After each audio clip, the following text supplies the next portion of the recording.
If you're struggling with how or when to rotate in the golf swing with the driver, I'm going to debunk all of those myths for you today here in this video. So I'm going to trust that you're all creating a sufficient amount of turn in the backswing with the pelvis and with the shoulders and getting into a nice position at the top of the swing. Here's what I see and most people that I have on a lesson tee and what they do and where they get it wrong. They actually just don't know when to rotate, and the answer to that is it's going to be a lot different for all types of golfers, but I'm going to base this off what I typically see. Now, what I typically see is that players get to the top of the swing and they start turning absolutely everything in a downswing, and that just causes absolute chaos with the golf ball slices, pulls, not hitting the middle of the club face, and it creates loads of issues. So the trouble with rotating early from the top of the backswing is if I just turn the shoulders or the chest independently, you can see the hand path gets driven out in front of my head, and what happens is that the club now swings across the golf ball,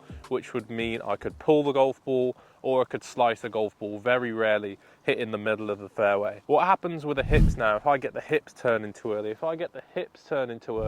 typically I see players jumping out with this right hip, and this moves the whole structure of the golf club, moves the sweet spot way past the golf ball, resulting in very heely contacts on the club face, and this doesn't do anything for the distance, for the direction. We need to hit the middle of the club face. So I believe that the rotation should happen a little bit later, as long as you've lined things up in the downswing initially before you actually start to rotate. You can even see that little move that I have here is actually staying a little bit more towards the camera. I'm definitely not spinning out with the body. It causes, like I said, so many issues. To back this up, let's have a little look at what one of the best in the world does, Rory Mcilroy, in his rotations during the downswing with the driver. Right guys, one of the best, if not the best driver of the golf ball there is in the world. We've got Rory Mcilroy here, and we're using an app called Sportsbox, which is an amazing bit of 3D, bit of kit here that we can identify exactly how everything is moving almost under the hood here of Rory. So you can see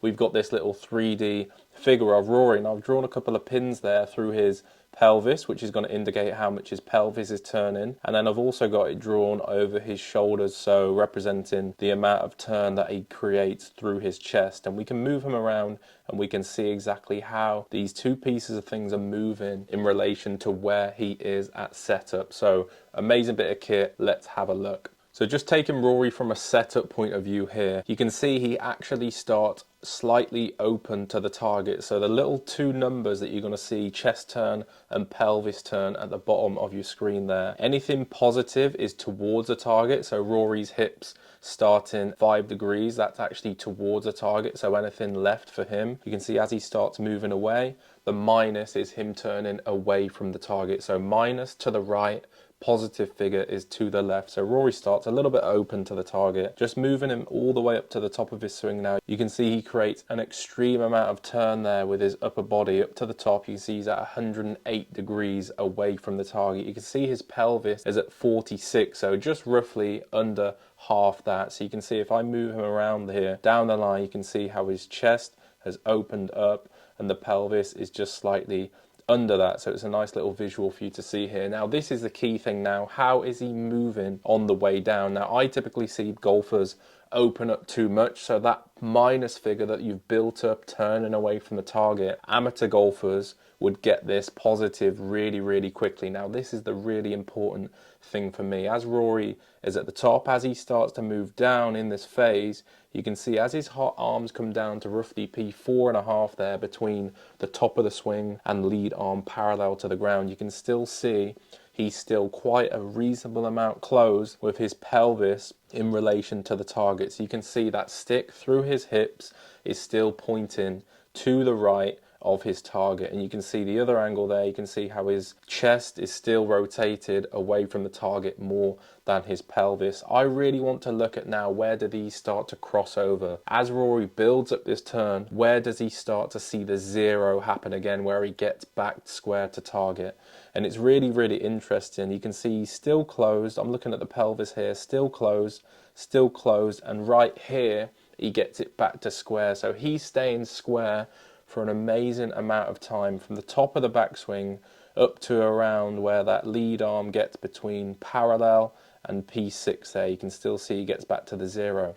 Really interesting, you can see his hips are starting to get more to 0. You can see his chest is still closed, so his chest is still to the right. And for Rory, this is all about keeping this golf club back behind the target. So you can see the head of that golf club is still way back behind that target.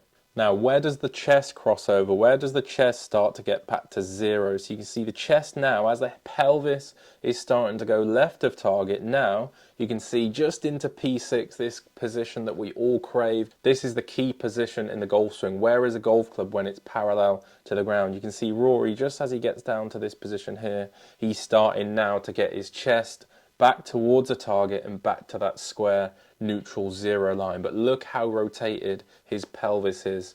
So essentially his shoulders is keeping his golf club back behind him, and his pelvis is continuing to rotate so he doesn't deliver that club too far out to the right. Now his hips are starting to turn to pull that handle back into the 0 line, back into the target. You can see if we just take him all the way to impact here, look at that picture now. So if we just spin him around, you can see he's got that amazing tilt to his upper body, trailing the lower body so he can create that tilt and that lift of the golf ball, hitting up on the golf ball from the inside.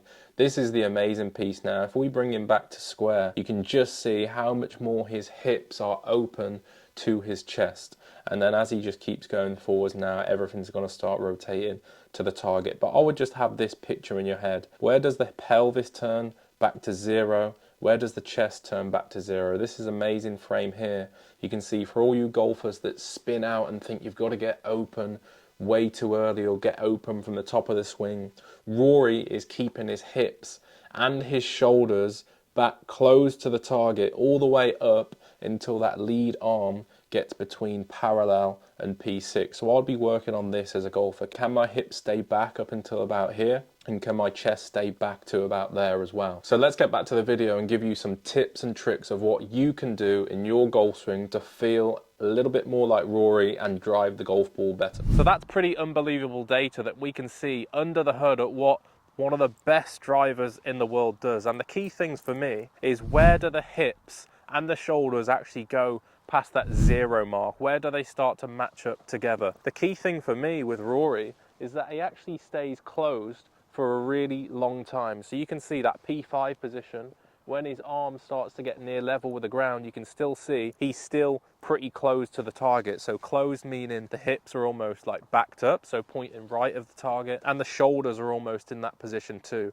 They're definitely not left, because that's causing all sorts of issues with the driver. Somewhere between when he goes from left arm parallel down to P6 of the club parallel is where things start to change. So you can see there's almost that 0 crossover now between where the hips and the shoulders actually get back square with the target. So you can see even up until around this area where he's bringing the club down to delivery, he's still actually pretty zeroed out with his target, and that's just amazing for me to see, and it's amazing for you to see. The next key thing in this is, as he gets to impact, you can really see how his hips have opened up a lot more in relation to the shoulders. So you can see the right side is down, the right shoulder is back way more than the hips. You can still see it started to ever so slightly cross the target now. It's not closed, it started to look a little bit left of the target, but if you see it from a non-3D perspective, you can actually get the gist of how far left his hips pushing back and how square his shoulders are staying in relation to the target. And this helps just get that right side down. If this right side gets up too quickly, you can see what happens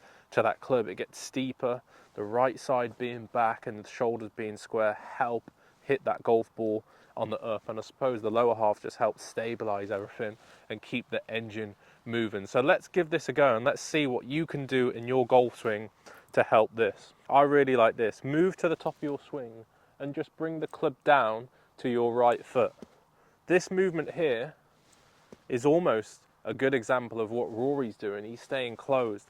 I know he's moving laterally, so now if we look at it from a face-on perspective, is that as he is keeping his hips and his shoulders close to the target, he's actually moving them in a lateral direction at the same time. So you can see as he makes that squat movement, he's not just staying back this way, he's gradually moving things across. But you can see in this phase, he's moving his hips in a diagonal, but he's also pushing them laterally, so he's making that squat. I like to think of it like, imagine you got a line out your tailbone on your backside and you're almost backing that up towards the target. This creates this nice angle down, so we can start to get back behind the ball. You can see my right shoulder down. As soon as you've got into this position, now this is the really key thing now, from the top, if you've shown that you can get into this position, you can start to lower the arms and get them behind you. Then you've got the license to turn as hard as you want. Bearing in mind that the hips are still rotating more at impact than the shoulders. We want them hips open, shoulders feeling a little bit more square. So make sure, if you imagine there's a wall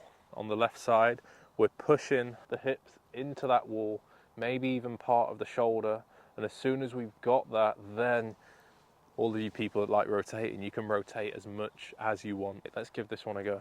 So I'm just going to feel a little bit more closed before I start turning and opening everything up.